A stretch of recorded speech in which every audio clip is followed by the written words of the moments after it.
lù. Nǹkan wo ni gbogbo ayé ń dà gìrìgìrì tí wọ́n ń pọn yìí?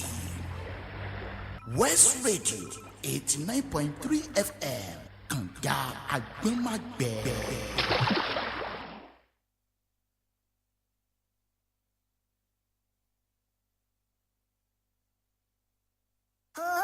Tired of listening to the same old content?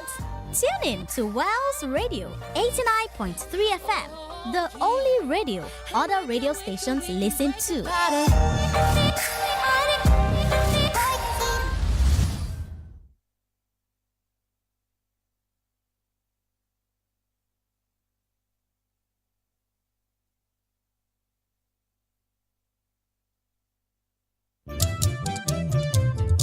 ẹ má gbé kúrò ẹ má yí kúrò ẹ má gbé kúrò ẹ má yí kúrò 89.3 là wá ń gbọ́ ẹ má gbé kúrò níbẹ̀ o ẹ má yí kúrò ní West Radio 89.3 là wá ń gbọ́ 89.3 là wá ń gbọ́. àní kẹ́ ẹ má gbé kúrò ẹ má yí kúrò ẹ má gbé kúrò kẹ́ ẹ má yí kúrò. 89.3 là wá ń gbọ́ ẹ má gbé kúrò ní West Radio ẹ má yí kúrò 89.3 là wá ń gbọ́ Olúyọ̀lé là wá 89.3 là wá ń gbọ́. West Radio 89.3 FM kànga gbọ́nmágbẹ́. ORO AGBE lórí Wells Radio 89.3 FM ẹ máa gbọ́. ORO AGBE lórí Wells Radio 89.3 FM ẹ máa gbọ́.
We were taught iṣẹ́ àgbẹ̀.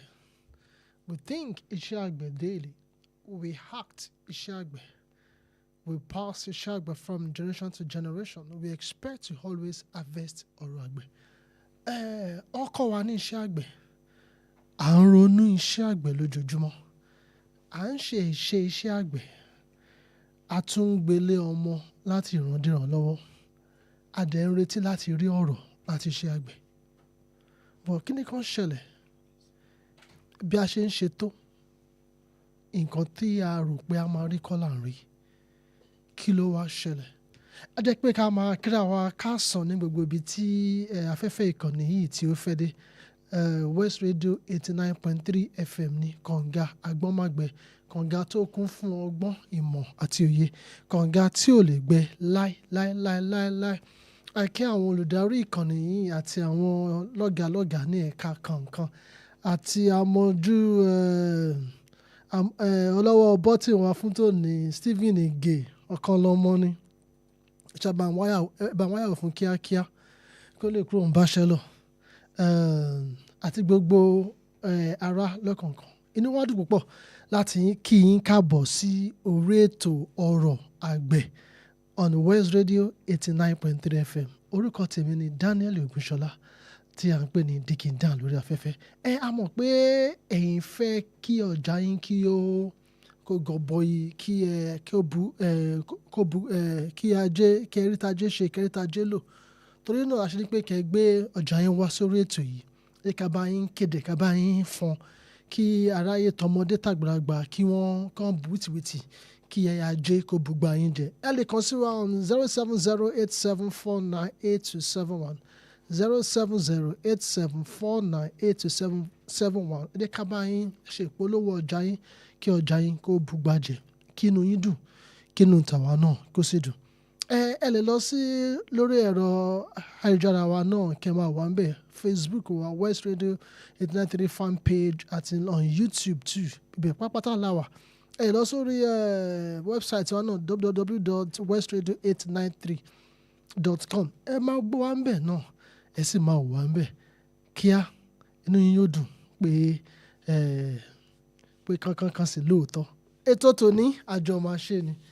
Ẹ̀yin gangan ní ọ̀jìnì náà tájọ máa ṣe ètò tòní papọ̀. Torí ètò tòní gan ó máa gara gan. Torí pé ó kan ará ilé, ó kan ará oko, ó kan ọmọdé, ó kan àgbà. Lẹ́ẹ̀kan sí, mo kí yín káàbọ̀ sórí ètò ọ̀rọ̀ àgbẹ̀. A máa lọ sẹ́mi mu díẹ̀ nísìnyí, tá a bá padà dé àwa lọ sàn án sínú ètò tòní. Ẹ má yí kúrò ńbẹ̀ o.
Today lónìí a máa wo nǹkan kan tó jẹyọ, nǹkan kan tó ń ṣe ìdíwọ́ ní gbogbo ọ̀nà tó fi fà á tó yẹ pé tá a bá rí àgbẹ̀ nígbà míì gan tó bá fẹ́ ṣàwòrán àgbẹ̀, wọ́n lọ wá àwọn bí àwọn tó dọ̀tí àbáwọn tí wọ́n rọ́wọ́ orí. Torí ìròrí wa, ìrònú wa ni pé iṣẹ́ àgbẹ̀, iṣẹ́ kan tí yóò fi bẹ́ẹ̀ ṣe kinní ni. So a máa wò pé kí ló fà á gan tó pé iṣẹ́ àgbẹ̀ òbí gan kì í fẹ́ kí tán ní pé akẹ́fẹ́ kọ́mọ yín di kọ́mọ mi di dókítà, kọ́mọ mi di amójú ẹ̀rọ. Wọ́n ní iṣẹ́ àgbẹ̀ kan rárá o. Torí pé kí ni bí a ṣe ń wò ó ni. ìròrí wa ìṣesí wa òun ló fà á tí a fi rí bẹ́ẹ̀. Lónìí nǹkan tá a máa jọ máa wò tá a jọ máa pẹ̀kẹ́lù papọ̀ ní òní nìyẹn. So we'll just be looking to it together. Let's see what happened, what really happened, why agriculture has not been the favorite or the sector that's that highly attractive. Using three pillars, we're using three pillars to look at it. Earlier at the beginning of this show, I said something. I said we were taught Iṣẹ́ Àgbẹ̀. We think Iṣẹ́ Àgbẹ̀ daily. We act Iṣẹ́ Àgbẹ̀. Even we pass Iṣẹ́ Àgbẹ̀ from generation to generation, and we expect to always harvest ORO AGBE. There's a mishap there. There's a missing link there. But what happened to ORO AGBE, which happened to be the critical link between the Iṣẹ́ Àgbẹ̀ àti ORO AGBE? Tabawo nísìn ẹ̀ka jọ wò these three pillar words Iṣẹ́ Àgbẹ̀, ORO AGBE àti ORO AGBE. Ṣé pé nǹkan mẹ́ta ni? Nǹkan mẹ́ta ọ̀tọ̀ọ̀tọ̀ ni. So we want to unpack the structure of our food system. We want to expose the missing link and inspire new thinking. Tí o bá jẹ́ àgbẹ̀, ó yá àsìkò tí tó ẹ wá jókòó. Ṣé pé consumer lẹ́yìn náà àwọn tó ń tà tó ń rà ní ẹ wá jókòó. Àwọn tó ń ra oúnjẹ tó ń jẹun náà ní ẹ wá jókòó. Are you a policy maker? Have your seat. Are you a youth that you are part of the agricultural value chain? Have your seat. Are you an investor? This conversation is for you and I. So ó kàn yín, ó kàn mí ni. Ṣùgbọ́n pátápátá ni ọ̀rọ̀ yìí kàn. Ẹ jẹ́ ká mú jókòó, ká jókòó bẹ́lẹ̀ jẹ́ kí a jọ rò. Ó yá ẹ jẹ́ àjọ lọ sàn sílẹ̀ tó tò ní. A ní òpó mẹ́ta tó di iṣẹ́ àgbẹ̀ mú. Iṣẹ́ àgbẹ̀, òwò àgbẹ̀ àti ORO AGBE. Òpó mẹ́ta yìí ni a fẹ́ wò lónìí. Kí ni iṣẹ́ àgbẹ̀ gangan? Tàbí pé iṣẹ́ àgbẹ̀, kí ni iṣẹ́ àgbẹ̀ gangan? Iṣẹ́ àgbẹ̀, okay, òyìnbó á ní the work of the farmer. Kí ni exact work of the farmer? Okay, bí a kó ra, ó lè ra DOC, kó ra òròmọadìyẹ, kó sìn dàgbà, kó lọ sóko, kó wá ilẹ̀, kó clear ilẹ̀, kó plant, kó weed, kó harvest, kó manage ẹran. Iṣẹ́ àgbẹ̀ nìyẹn. It's full of sweat under the sun and survival. That is where most farmer lives. Ẹ máa rí gbogbo wọn inú oko lọ́wọ́, wọ́n ní ìgbẹ́ lówó wà, inú oko yẹn gangan náà máa wà. Iṣẹ́ àgbẹ̀ nìyẹn. Day and night they are stuck in the field, but they are not in the market. Kí wá ni òwò àgbẹ̀? Tí ẹ bá jẹ́ iṣẹ́ àgbẹ̀, kí wá ni òwò àgbẹ̀? Ṣé iṣẹ́ àgbẹ̀ yàtọ̀ sí òwò àgbẹ̀ ni? Bẹ́ẹ̀ ni o. Iṣẹ́ àgbẹ̀ ọ̀tọ̀, òwò àgbẹ̀ ọ̀tọ̀. Iṣẹ́ àgbẹ̀ ni gbogbo wa mọ̀. A kì í fi ọkàn sí òwò àgbẹ̀. Iṣẹ́ àgbẹ̀ ló fi kọ́ wa. Wọn ò fi òwò àgbẹ̀ wọn fi kọ́ wa. Láyé àtijọ́, a ní ọ̀pọ̀lọpọ̀ àwọn ìyá wa tó pé àwọn gangan náà àwọn ò ní jẹ́ àgbẹ̀, but ìdí òwò àgbẹ̀ làwọn wà. Àwọn rí owó gọbọi nídìí òwò àgbẹ̀. Even ju àgbẹ̀ fúnra rẹ̀ gan tó máa lo oṣù mẹ́ta, tó máa lo oṣù mẹ́rin, tó máa lo oṣù márùn-ún, tó máa lo oṣù mẹ́fà, tó máa lo ọdún mẹ́ta láti ṣe làálàá nínú oòrùn. Ṣùgbọ́n àwọn tó wà nídìí òwò àgbẹ̀, àwọn lọ wọ́n ń bọ̀, wọ́n fọwọ́ họrí. Ẹni tó ṣe làálàá ọdún mẹ́ta, oṣù márùn-ún, ìgbà míì gan wọn ò fọwọ́ họrí tó ẹni tó ń ṣe làálàá fọdún mẹ́ta, fóṣù márùn-ún. Ṣé rí pé òwò àgbẹ̀, we call it the business of agriculture. A máa ń pè ní agribusiness. This is where farming meets finance. We talk about the price, we talk about the market, talk about the processing, the packaging, the logistics, the record keeping, the strategy, the group market, many things. Ọ̀pọ̀lọpọ̀ nǹkan ló wà nídìí ẹ̀. Eléyìí ibi tí àwọn àgbẹ̀ ò fojú sí ni. Àwọn àgbẹ̀ máa ń rò pé bóyá iṣẹ́ tàwọn ò ju káwọn ti lọ sóko, káwọn ti ṣe èrò oko, káwọn ti ṣe gbogbo làálàá oko, káwọn dẹ̀ wò bá ṣe kọjú sí wọn, á kàn gbé lọ sọ́jà, wọ́n á dẹ̀ tà, wọ́n ṣáà ti rówó jẹun, kó tí rọ́mọ lọ sílé ìwé. Rárá o, nǹkan ti yí padà o, kò rí bẹ́ẹ̀ mọ́. Bí a ṣe lérò kọ́ ni ó ṣe rí nísìnyí o. òun ló fà á tó pé ọ̀pọ̀lọpọ̀ àgbẹ̀ wa jẹ́ nǹkan tó pé kò fẹ́ wúni lórí púpọ̀. Òwò àgbẹ̀ is where the power lies. Òwò àgbẹ̀ is the difference between working and anywhere. So tó bá sọ ní pé iṣẹ́ àgbẹ̀ kọ́ o.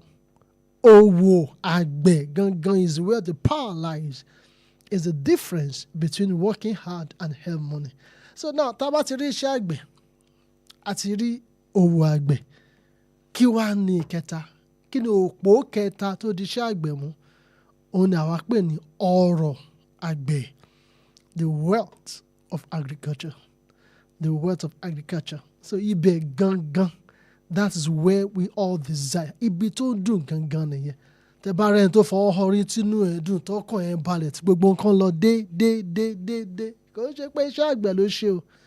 Òun mọ̀ nípa òwò àgbẹ̀, kò wá dúró níbẹ̀ nìkan ṣoṣo, ó tún wá lọ sàn án sí ohun tí à ń pè ní ọrọ̀ tó ń bẹ níṣẹ́ àgbẹ̀. That's where the financial freedom lies. That's where the dignity, the legacy, the food security, national prosperity. But here's the catch. This is the catch gangan ilé. Many farmers never get it. Ọ̀pọ̀lọpọ̀ àgbẹ̀ ò kì í débi bá. Àwọn tó lọ láti iṣẹ́ àgbẹ̀ sí òwò àgbẹ̀, àwọn tí wọ́n bá sùn nídìí òwò àgbẹ̀, àwọn ló máa ń débi ọrọ̀ àgbẹ̀. Tí o bá wá dorí kọ síbi iṣẹ́ àgbẹ̀ nìkan, tí a débi tí òwò àgbẹ̀ àti ọrọ̀ àgbẹ̀ wà, kí ló máa ṣẹlẹ̀ sí wa? The sweat is in iṣẹ́ àgbẹ̀. The earning is in òwò àgbẹ̀. But the wealth and the freedom is in ọrọ̀ àgbẹ̀. So now, ṣé wọ́n rí pé òpó mẹ́ta yìí tá a bá wò níjọba ìpínlẹ̀, níjọba ìbílẹ̀, níjọba àpapọ̀, ìhàwó gangan ni wọ́n ń kọ́ sí mẹ́tẹ̀ẹ̀ta. Tẹ bá rí gbogbo wọn, ìrònú wa, ìṣesí wa, ìròrí wa kò ju pé bóyá iṣẹ́ àgbẹ̀ lọ. Torí ẹ nígbà táwọn yẹn kéré táwọn máa kọ́ni wá ní iṣẹ́ àgbẹ̀ níṣẹ́ ilẹ̀ wa rárá o. Kí ní òpin ètò yìí gangan ẹ máa rí wípé orin yẹn máa yí padà. Torí iṣẹ́ àgbẹ̀ ò ṣe iṣẹ́ ilẹ̀ wa mọ́ o. Iṣẹ́ ilẹ̀ wa ti ju iṣẹ́ àgbẹ̀ lọ. Ó ti jù ú lọ gidigidi gan. Torí pé iṣẹ́ àgbẹ̀ kọ́ ló ń mórílẹ̀-èdè lékè. Iṣẹ́ àgbẹ̀ kọ́ ló ń sọ orílẹ̀-èdè di ńlá.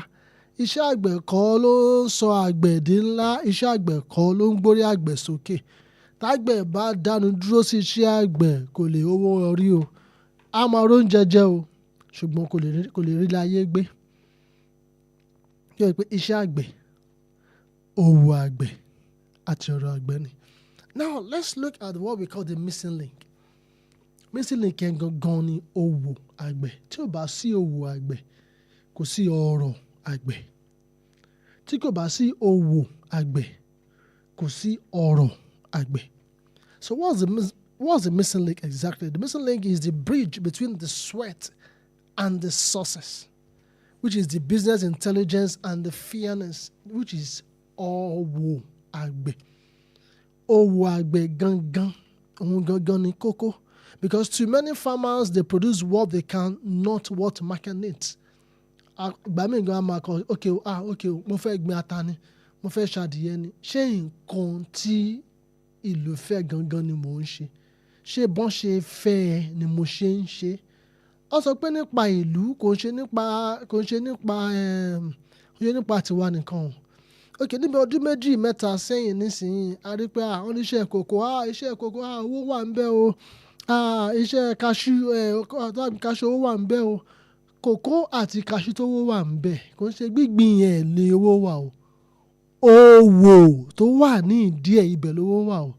Torí ọ̀pọ̀lọpọ̀ àwọn tó ń gbìn tí wọn ò mọ bí wọ́n ṣe máa tà á, àwọn ò rí àǹfààní tó wà nídìí ẹ̀ o. Àwọn tó mọ the market needs, the pricing system, àwọn tó mọ àpàdé ẹ̀ gangan, àwọn ló ń jẹ àǹfààní tó wà nínú iṣẹ́ yẹn. Torí àṣírí pé nísìnyí nígbà tí international market tó ń wọ bí $5,000 to $10,000 per ton. Ẹ̀sìn yẹn jẹ́ nísìnyí, that's about 15 million naira nìyẹn. Lọ́ máa ta 1 ton kan péré. Ẹni tí ò bá mọ̀ nípa ẹ̀ kò ní tà bẹ́ẹ̀. ìyẹn tó wá kọ́ o ìgbà tí àǹfààní bẹ́ẹ̀ sì ní jẹyọ ọ̀pọ̀lọpọ̀ bẹ́ẹ̀ sì ní kọ́ wọ́n bẹ́ẹ̀ sì ní mọ̀ pé kí ló ń ṣẹlẹ̀ gangan báwo ni a ṣe máa ṣe tá a máa fi rí ta báwo ni a ṣe máa pákéjì tá a máa fi rí ta ta ló máa bá wa ta àwọn tó ń rà kò ń ṣe àwọn tó wà ní ìlú yìí làwọn tó ń rà ṣe ni pé táwa ní pé a fẹ́ ṣe kòkó fáwọn tó wà nílùú yìí ṣe ni pé iṣẹ́ àgbẹ̀ kò tọ́ mẹ́ẹ̀ kò sówó ń bẹ̀ o torí àwọn tó rà ní 15 million naira per ton nìyẹn wọn kì í ṣe àwọn aráàlú yìí ló ń lò torí àwa àga mélòó ni wà ló ń jẹ chocolate mélòó ni wà ló ń mu tíì ọ̀pọ̀lọpọ̀ àwọn tó ń lò ọ̀pọ̀lọpọ̀ àwọn tó wà lókèèrè ni export value ló jẹ́ kí owó bẹ́ẹ̀ kó gara sí àti ọ̀pọ̀lọpọ̀ factors tó ṣẹlẹ̀ láàrin yẹn ṣe ni pé ká ní iṣẹ́ àgbẹ̀ nìkan ni wọ́n dúró dè tí àwọn olówó kòkó mọ̀ nípa òwò kòkó ṣe rí pé kò sí bí wọ́n ṣe fẹ́ jẹ ọrọ̀ tó wà nídìí iṣẹ́ kòkó ṣe rí pé ó gara díẹ̀ because they accept prices but they don't know the cost most of the times wọ́n kàn báyìí ni o èèlò gangan la fi pẹ̀lú ẹ̀ wọn ò mọ̀ bí bọ́ ṣe máa torí ilé bọ́ yẹn máa ṣe ilé bọ́ ṣe máa ṣe lẹ́ẹ̀kan mo sọ pé àwọn tó mọ òwò kòkó ń gbà yẹn àwọn ni wọ́n mọ̀ pé báwo ni èlò ní price ẹ̀ ní lọ́jà àgbáyé báwo ni wọ́n ṣe ń sa báwo ni wọ́n ṣe ń package ẹ̀ báwo ni wọ́n ṣe ń ṣe ìdínàdúrà ẹ̀ àwọn tó mọ̀ nípa òwò àgbẹ̀ nìyẹn àwọn tó ń tè ok how many kg mo ti wọ̀n ìgbà tí mo sa míì lódì ok àbáwo ni tí bá ṣe báyìí sí ó máa di gbá ó máa dàwó àwọn tó mọ̀ nípa ẹ̀ nìyẹn so the labour farmers labour if tẹ́pẹ́ iṣẹ́ àgbẹ̀ nìkan ni ọ̀hún sí if you focus more on just the technical practice of agriculture you will labour when you labour is others that profit they work but they don't win they labour others profit they work but they don't win so without òwò àgbẹ̀ iṣẹ́ àgbẹ̀ just becomes hard labour and ORO AGBE is just a dream. Without òwò àgbẹ̀ iṣẹ́ àgbẹ̀ is just a labour hard labour ni and ORO AGBE just remains a dream. So now is why tí ọ̀pọ̀lọpọ̀ wa ò tiẹ̀ kì í débẹ̀ why kí ló ṣẹlẹ̀ gangan tó pé ibi tí iṣẹ́ wa tó máa ń pín sí kò ju ibi iṣẹ́ àgbẹ̀ lọ ọ̀pọ̀lọpọ̀ nǹkan ló fà á tó pé iṣẹ́ wa kò ju iṣẹ́ àgbẹ̀ lọ torí pé àìmọye àgbẹ̀ gan ò mọ nǹkan tó yẹ káwọn ṣe àti ohun tó yẹ kí wọ́n ṣe. Nísìnyí ìgbà tí ọ̀pọ̀lọpọ̀ nǹkan tó ṣe lágbàáyé nísìnyí food export ó bẹ̀rẹ̀ sí ní di nǹkan tí ọ̀pọ̀lọpọ̀ èèyàn bẹ̀rẹ̀ sí ní ganu sí tí wọ́n di pé bẹ́ẹ̀ ni pé tó bá ń ṣe òwò oúnjẹ yìí o owó táwọn tó ń export oúnjẹ owó tí wọ́n ń rí ó ju àgbẹ̀ tó ń ṣe ètò ẹ̀ lọ torí àgbẹ̀ fúnra rẹ̀ ò mọ nǹkan bóun ṣe máa ṣe ètò ẹ̀ tóun ṣe máa gbé lọ sílé òkèèrè tóun ṣe máa fi pawó ẹ̀ ṣe rí pé iṣẹ́ àgbẹ̀ ibẹ̀ kọ́ lówó wà.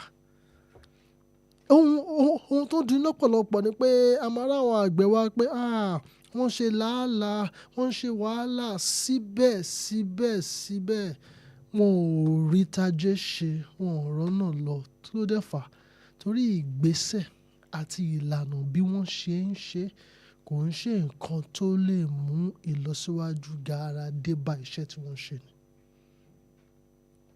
Nísìnyí ká wò pé okay kí ló wá yẹ kí àgbẹ̀ kó ṣe torí tágbẹ̀ ò bá mọ̀ nǹkan tó yẹ kí ó ṣe tọ̀ iṣẹ́ àgbẹ̀ ló máa ṣe o wọ́n mọ̀ ṣiṣẹ́ àgbẹ̀ lọ ni wọn ò dẹ̀ ní mọ nǹkan tó yẹ kó tán àti nǹkan tó yẹ. A máa sẹ́mi mu díẹ̀ nísìnyí tá a bá padà dé a máa ṣe ojú òpó sílẹ̀ kẹ́hìnà kí bá wa dá sí. They will not talk about the fairness and we talk about the switch from just the work of agriculture to the business and the wealth of agriculture. Ẹ má yí kúrò bẹ́ẹ̀ o 89.3 FM ni.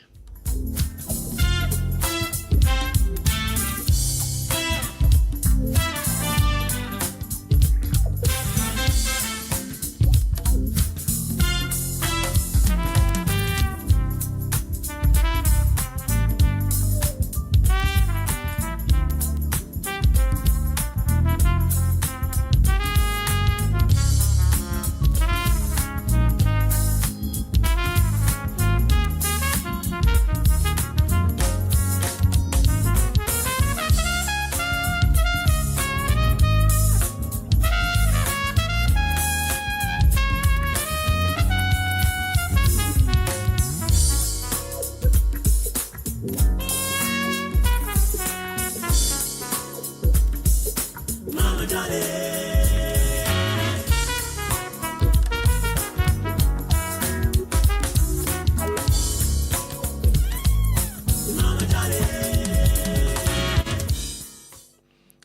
káàbọ̀ padà sí orí ètò ọ̀rọ̀ àgbẹ̀ on West Radio 89.3 FM tó kalẹ̀ sí Aláàfin Avenue ní Olúyọ̀lé ilé funfun báláwo ni your preferred awesome radio rédíò fún gbogbo mọ̀lẹ́bí káàkiri ìpínlẹ̀ Ọ̀yọ́ ni. Ẹ jẹ́ ká ṣí ojú òpó sílẹ̀ kẹ́yìn náà kí bá wa dá sí torí ọ̀rọ̀ yìí ó kan ara ilé ó kan ara oko ká tó wá lọ sí bó ṣe kan ẹ̀yin tẹ́ ẹ̀ ń rà tẹ́ ẹ̀ ń jẹ ẹ̀ mọ̀ pé ẹ̀yin náà ẹni ọ̀pọ̀lọpọ̀ wa iṣẹ́ àgbẹ̀ làwa náà ń ṣe lọ síbi òwò ẹ̀ dẹ̀ jẹ ọ̀rọ̀ tó wà níbẹ̀ ẹ wá wò pé kí ló kàn mí pẹ̀lú pé mo fẹ́ ṣe òwò ṣebí kí n lọ sọ́jà kí n ra nǹkan ni ó ju bẹ́ẹ̀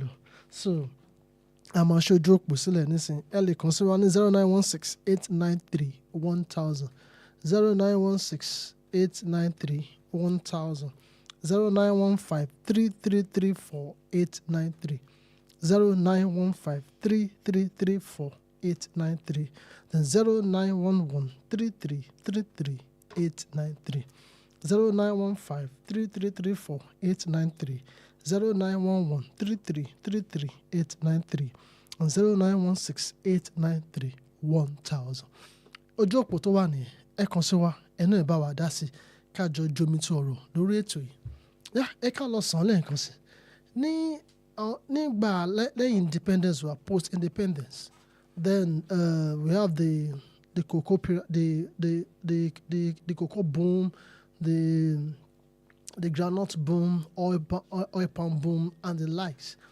Gbogbo ìgbà yẹn kí ló fà á tẹ́ pé gbogbo àwọn àgbẹ̀ tí wọ́n ń ṣiṣẹ́ ń gbà yẹn wọ́n rọwọ́ họrí dáadáa ju ti sìn lọ.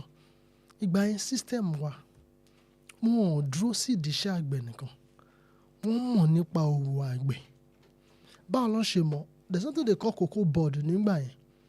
Gbogbo àwọn tó bá ṣe kòkó àwọn tó bá lóbì tó bá ní oil palm gbà yẹn gbogbo wọn máa lọ sí ìjọba ìbílẹ̀ wọn ó ní commodity department níbẹ̀ tó ti máa rà lọ́wọ́ wọn. Wọ́n mọ iye tó máa rà wọ́n mọ bó ṣe fẹ́ kó ṣe ṣe wọ́n mọ gbogbo nǹkan bẹ́ẹ̀ yẹn. Ìjọba náà wà involved. Quality is key. Input tí wọ́n ń lò fún gbà yẹn input tó dáa tó ni. Gbogbo nǹkan gbà yẹn ó létò ó lẹ́sẹẹsẹ. Nígbà yẹn everybody pátá ló ń jẹ ọ̀rọ̀ tó wà ní iṣẹ́ àgbẹ̀. Tágbẹ̀ bá ti kó kòkó lọ tó bá ti tà á wá sílé á ṣàǹfààní fún ará ilé á ṣàǹfààní fún ará oko. Everybody pátápátá ló ń jẹ àǹfààní yẹn ló ń jẹ ọ̀rọ̀ tó wà nídìí. Kí ló wá ṣẹlẹ̀ tí switch wá wà tó yẹ pé òwò àárín the missing link yẹn wọ́n wá yọ kúrò wọ́n wá wà lọ́wọ́ àwọn péréte àwọn few people ló wá lọ́wọ́ ẹ̀. Àwọn few people kedere àwọn náà ni wọ́n wá ń jẹ àǹfààní ẹ̀. Tó yẹ pé ẹni tó ń ṣiṣẹ́ oko fọ́dún 5 fọ́dún 7 àwọn ò rí àǹfààní ẹ̀ jẹ. Níbẹ̀ nísìnyí ó wá di nǹkan tó yẹ pé ó affect everybody. Nísìnyí ẹ ká wá wò kí ló fà á tí òpó ọ̀nà tó link iṣẹ́ àgbẹ̀ àti ọ̀rọ̀ àgbẹ̀ tí bridge yẹn kí ló fà á tó fi wó. Ohun tó bì í wó gangan iṣẹ́ ọwọ́ titi yín àti iṣẹ́ ọwọ́ tèmi ni. Ó ní lọ́wọ́ àgbẹ̀ nú ó ní ọwọ́ ìjọba nínú ó dẹ̀ ní ọwọ́ àwọn aráàlú nínú. Ok ẹ jẹ́ ká lásán. Ẹni tó ń ta input fún àgbẹ̀ ní bí ọdún tó kọjá nígbà tí àlùbọ́sà tó wọ́n wọ́n ṣèwádìí pé kí ló fà á tó fi wọ́n káàkiri. Wọ́n rí pé ẹni tó ta seed fún àwọn àgbẹ̀ alálùbọ́sà lókè ọya seed tó tà wá jẹ́ seed tí ò dára tó. Wọ́n ṣe gbìn wọ́n kọ́ rí àǹfààní láìpẹ́ wọ́n rí pé àǹfààní yẹn gbogbo plant yẹn wọ́n bẹ̀rẹ̀ sí ní kú wọn ò perform dáadáa. Ìwọ̀nba díẹ̀ tí wọ́n rí òun ni wọ́n tà tó yẹ pé owó gọbọi and by economics supply and demand ni. So àti sí supply báyìí demand máa pọ̀ sí then they had the demand they had the price.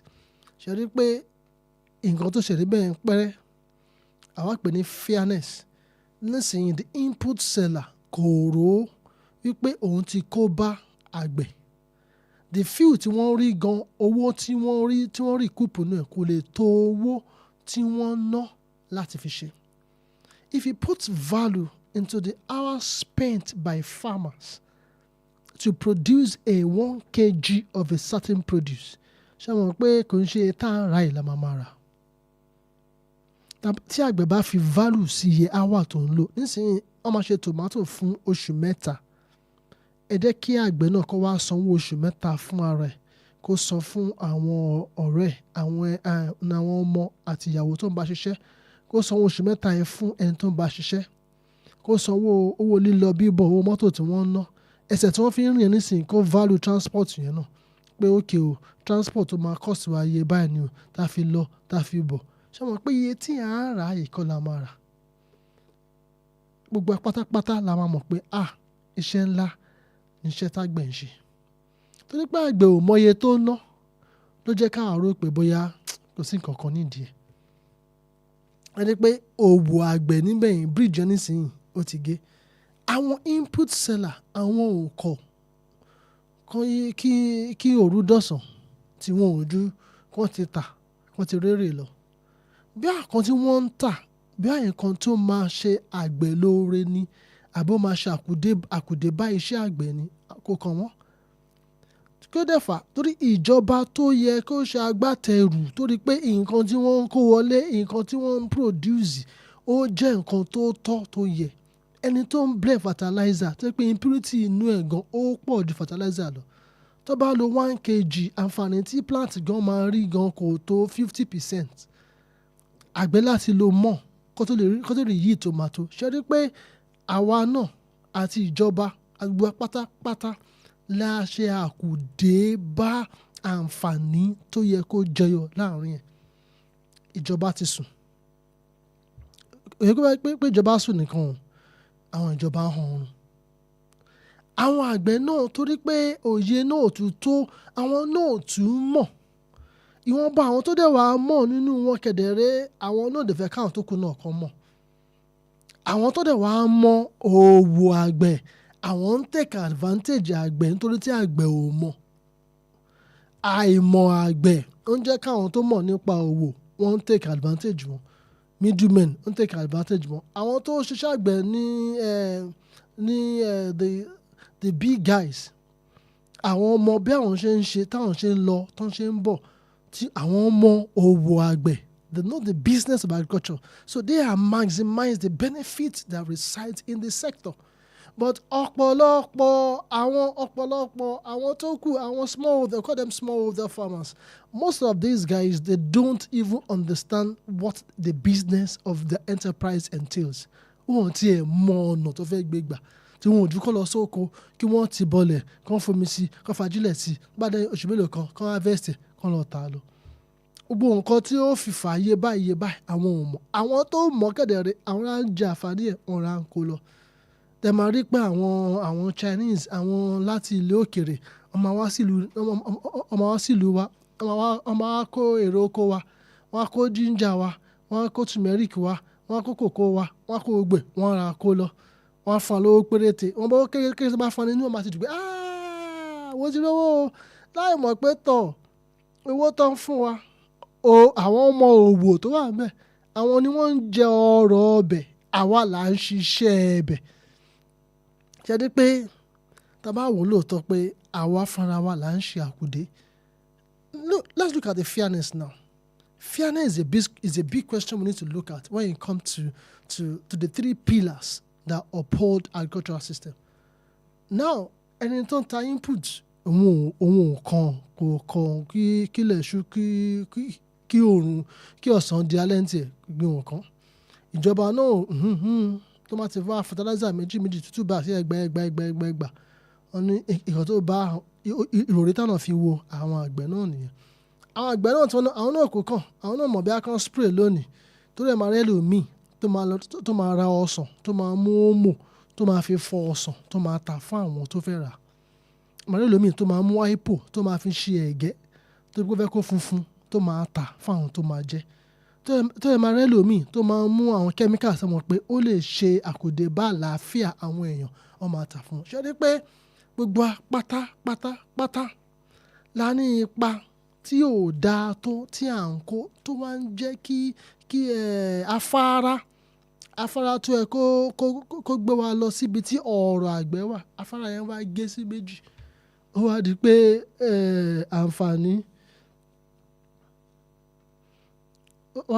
àǹfààní àti ìrànwọ́ tó yẹ ká rí àti ibi àǹfààní ìdí òwò àgbẹ̀ tó yẹ kí gbogbo àwọn àgbẹ̀ kí wọ́n rí kí ni wọn kó lè dùn kó lè gbé wọn lọ síbi tí ọ̀rọ̀ tí àgbẹ̀ wà, ọ̀rọ̀ iṣẹ́ àgbẹ̀ wà tí wọn kò lè fi débẹ̀ nìyẹn. When we talk about fairness is not charity, it's not pity, it's not justice. It's just a reward for effort. Let us be fair in whatever we are doing. Iṣẹ́ àgbẹ̀ ò rọrùn. Then ẹ̀yin náà tẹ̀lé wà ní iṣẹ́ àgbẹ̀ náà ẹ jẹ́ ká máa fojú tó dáa ká máa fi wò ó. Ẹ̀yin tẹ̀ ń ta input ẹ máa rò ó rẹ pé àwọn tó máa ṣe làálàá oṣù mẹ́ta oṣù mẹ́fà yìí kò ṣe nǹkan tó kéré. Ẹ jẹ́ ká máa ṣe ètò tọ́ àti ètò yẹ. I'm going to we're going on a short break now. When we return, we'll now look at the concluding part of the entire story. Don't stop the dial.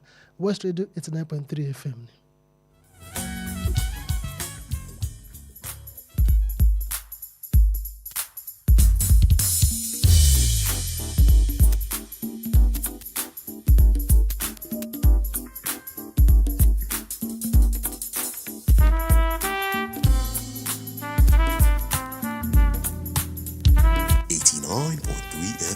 Your preferred wholesome radio.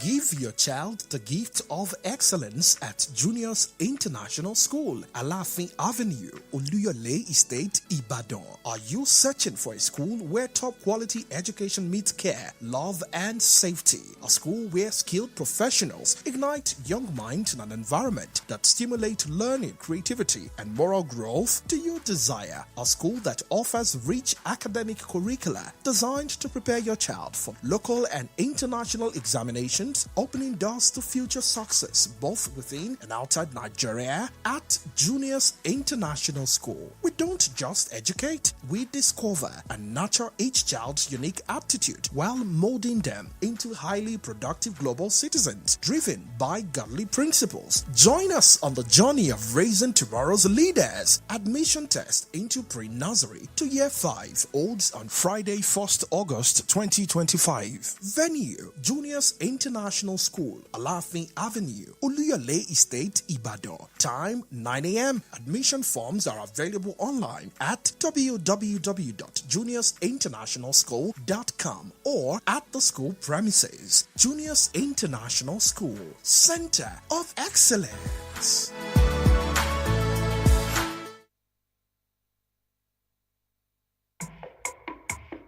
Boost your business with Wells Radio 89.3 FM. In a competitive world of business, strategic brand and product positioning is key to growth. Don't remain unseen in the shadows. Shine a spotlight on your brand with Wells Radio 89.3 FM today. Why Wells Radio? We are your state's #1 family radio station. We connect with the heart of families in your state. As the smallest unit of the society, families trust Wells Radio for quality content and information. Visit us today along Alafin Avenue, Oluyole Estate, Ibadan. Our white and blue building just before Sharp Corner ensures your business won't go unnoticed. Advertise with us today. Call our marketing office on 0903 936 8185. Call Toby on 0803 509 3394. Yomi on 0706 616 5053. Take the leap today. Let Wells Radio 89.3 FM be the megaphone for your business success. You won't regret it.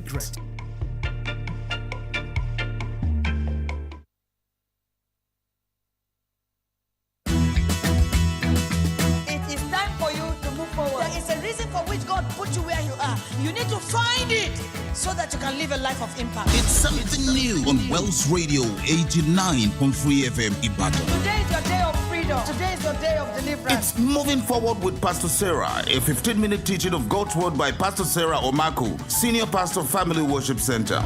The world is filled with bad news, fear, and anxiety, but God's timeless word brings good news of hope and victory. If God says you can, you can. If God says you can move, you can move. If God says you will make it, you will make it. Nobody can stop you. Join Pastor Sarah Omaku on Wells Radio 89.3 FM Ibadan and learn how to win a life using God's word every Monday, Tuesday, and Wednesday at 7:45 p.m. Moving Forward with Pastor Sarah on the station. Don't miss it. Yo, what's up? Baby, let's go.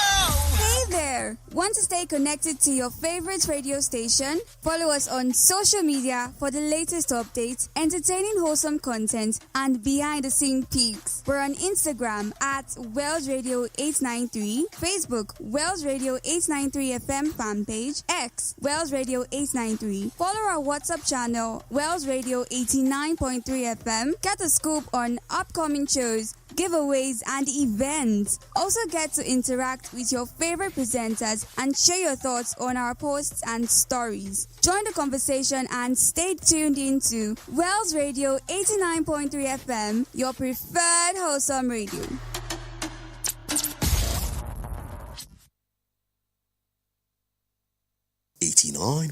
FM, your preferred wholesome radio.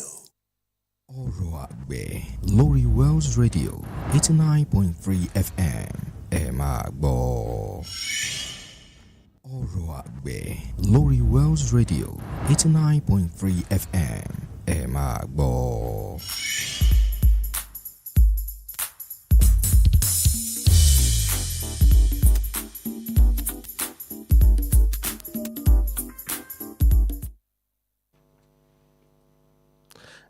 Àyíká máa kára wa káàbọ̀ lẹ́ẹ̀kan sí i lórí ètò ọ̀rọ̀ àgbẹ̀ on West Radio 89.3 FM kọ̀ǹga agbọ́nmágbẹ̀ kọ̀ǹga tó kún fún ọgbọ́n ìmọ̀ àti òye kọ̀ǹga tí ò lè gbẹ láéláéláé.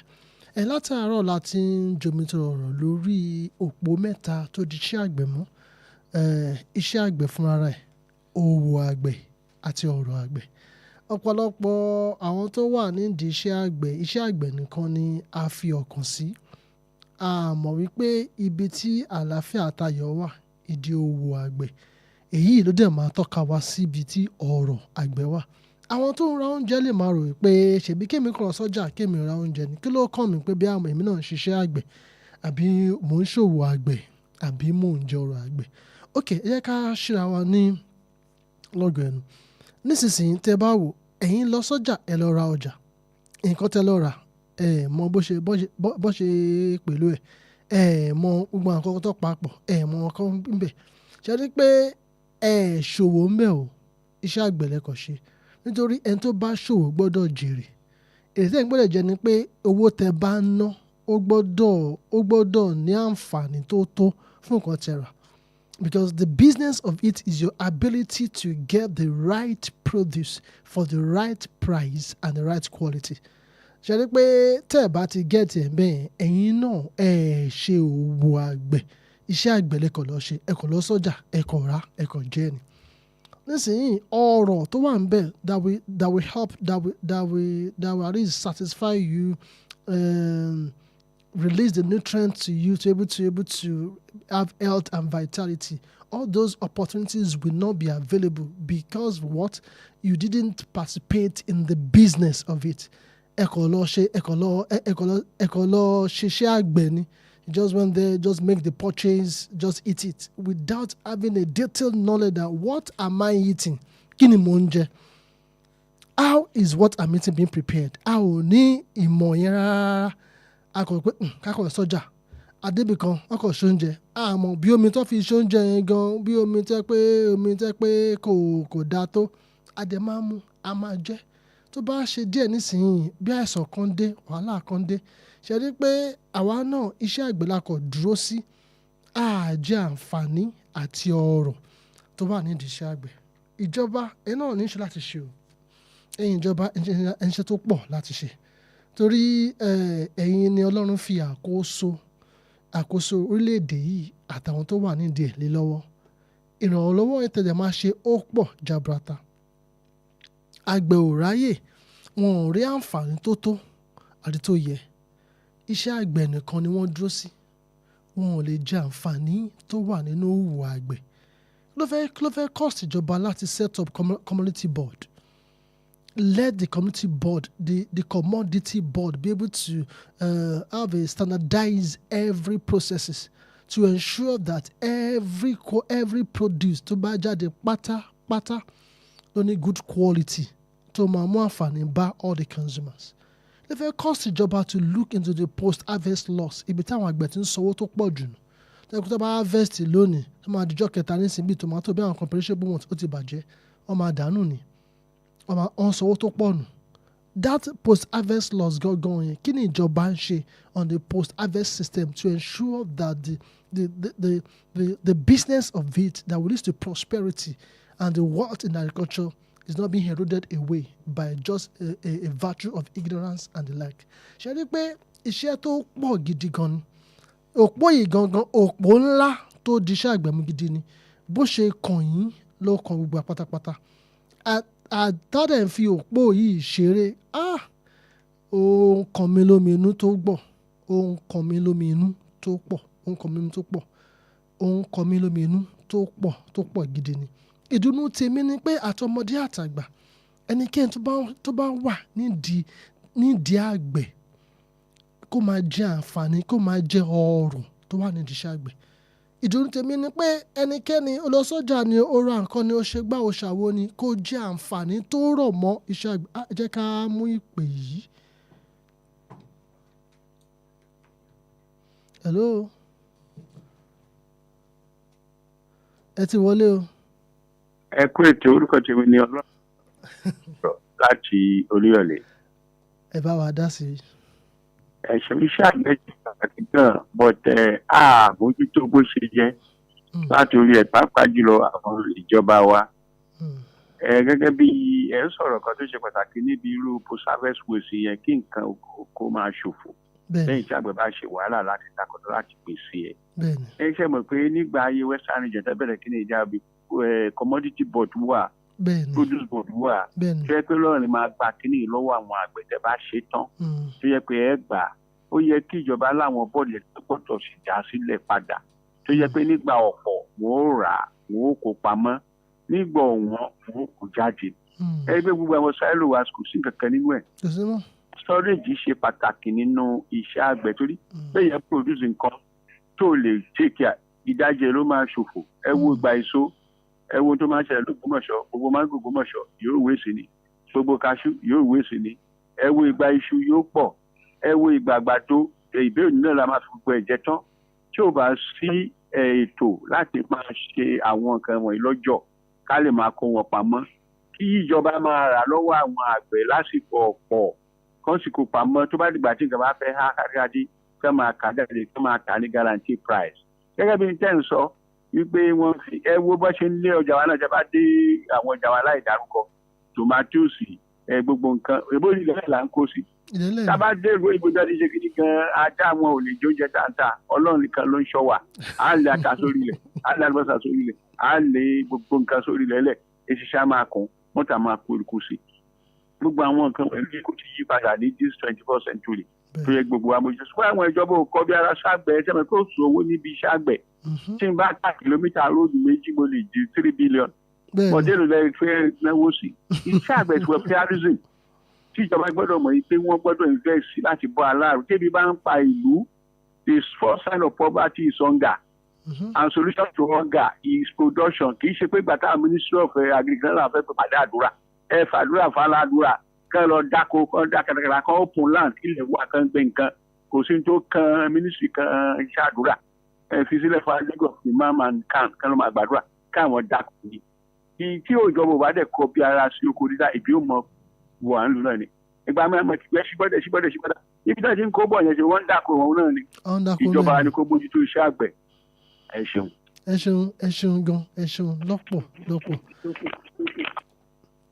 ẹ ṣeun lọ́pọ̀lọpọ̀ ṣe ti di bẹ́ẹ̀ ìjọba ní ipa tó pọ̀ láti kó nínú ọ̀rọ̀ iṣẹ́ àgbẹ̀ yìí o ìjọba ní ipa tó pọ̀ láti kó kí gbogbo kí àwọn tó wà nídìí iṣẹ́ àgbẹ̀ kí wọ́n lè jẹ àǹfààní ọrọ̀ tó wà nídìí ẹ̀ ẹ mọ̀ pé lẹ́yìn iṣẹ́ àgbẹ̀ òwò àgbẹ̀ ni ìjọba nípa láti kó nídìí òwò àgbẹ̀ báyé sọ lẹ́ẹ̀kan nígbà tí àgbẹ̀ bá ṣe làálàá tán ibi harvesting nísìnyí kò sí post harvest system in place tó máa help àgbẹ̀ láti make sure pé nǹkan tó ṣe làálàá lé lórí o kò já sófo ṣe pé iṣẹ́ ńlá wà fún ìjọba láti ṣe àtẹ̀yìn àtẹ̀mí iṣẹ́ wà tá a fẹ́ ṣe o the safety of our food is our responsibility is everybody's responsibility and the time has come for us to ensure that the safety of our food is well guaranteed.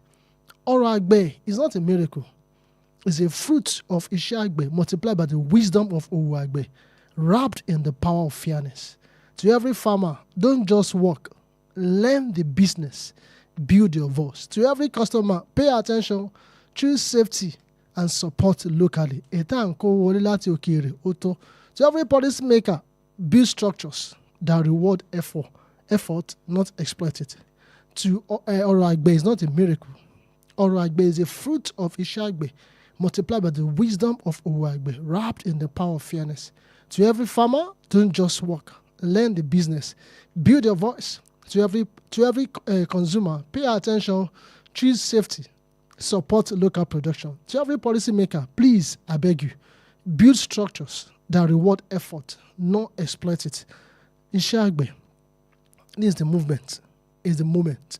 Every action matters. Tẹ̀gbọ́dọ̀ tẹ́lẹ̀ ẹ máa ní iṣẹ́ àgbẹ̀ níṣẹ́ ilẹ̀ wa bẹ́ẹ̀ kọ́ kò rí bẹ́ẹ̀ mọ́ o. Ọrọ̀ àgbẹ̀ níṣẹ́ ilẹ̀ wa ni. Láìsí ọrọ̀ kò sí ìdàgbàsókè. Ìwé kíkọ́ láìsí ọgbọ́n àti ọ̀rọ̀ iṣẹ́ àgbẹ̀ kò yí pé o, bẹ́ẹ̀ ni kò yí pé o. So ọrọ̀ àgbẹ̀ níṣẹ́ ilẹ̀ wa.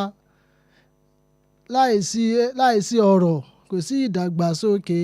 Ìwé kíkọ́ láìsí ọgbọ́n àti ọ̀rọ̀ iṣẹ́ àgbẹ̀ kò yí pé o, kò yí pé o. Ọrọ̀ àgbẹ̀, that is our duty now. We need to move from just laboring to the business and to the wealth in agriculture. Ìwé kíkọ́ láìsí ọgbọ́n, the knowledge, the wisdom àti ọ̀rọ̀ iṣẹ́ àgbẹ̀ kò yí pé o, kò yí pé o. Ọrọ̀ àgbẹ̀ is not a miracle.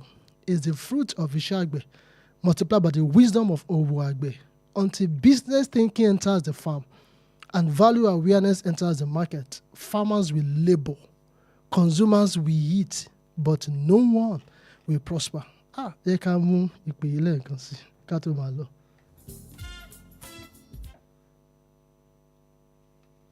ìlẹ́gbà náà ló ń sọ̀rọ̀. Okay, ṣe rí until tí àwọn mẹ́jọ wa put guarantee price six days ẹ mọ̀ pé ní gbogbo nǹkan wá dáńtà sojú láti dá èlò lọ́gẹ̀dẹ̀ yìí $10 èlò lọ́gẹ̀dẹ̀ ọdún wáyé pé guarantee price àwọn ìbáyìí kìlò àgbà kan máa ṣe làálàá ni àwọn bídùn mẹ́lò wọn máa kìlò àgbẹ̀ ò lè kó nǹkan lọ́sọ̀ dà kórè ìta fún rẹ̀ àwọn bídùn mẹ́lò wọn adàkú ẹ̀ àgbẹ̀ kan ṣe government must how much are we selling a kilo of beans lọ́jà ní kò sẹ́ńtò mọ̀ èlò ní kilo of meat kò sẹ́ńtò mọ̀ àáfojú dáa ni àmàfin náà unless government must put a guarantee price tó yẹ pé káàgbẹ̀ tó gbé ẹ̀gẹ́ gan okùnrin tó máa ta 1 ton of gàrí ẹ wo nísìnyí ẹ̀gẹ́ tí wọ́n lẹ̀ nísìnyí o gàrí ò wálẹ̀ bẹ́ẹ̀gẹ́ bá lọ sókè gàrí ò lọ sókè yẹn must be guarantee price tí government gbọ́dọ̀ mójútó ní ilẹ̀ òkèèrè níbi tí nǹkan ti lójútùú ó lóye tẹ́ máa ra àgbẹ̀ producer àgbẹ̀ máa fi ní olówó lọ́wọ́ bá a ṣe ń ṣe nísìnyí gan àwa àgbẹ̀ sísàgbàmà àwọn ló ń bọ́ wa àwọn ló ń subsidize tá à ń jẹ. Let government look at that area, putting a guarantee price. Pé oye báyìí náà ń ta iṣu. Ẹ lọ sí wọ́n yà máa kàwé dáadé. Iṣu mẹ́fà ní ìṣòwò lè pè ní 100,000, 30,000, 50,000. Kì í dá iṣẹ́ àgbẹ̀ ló ń jèrè ẹ̀.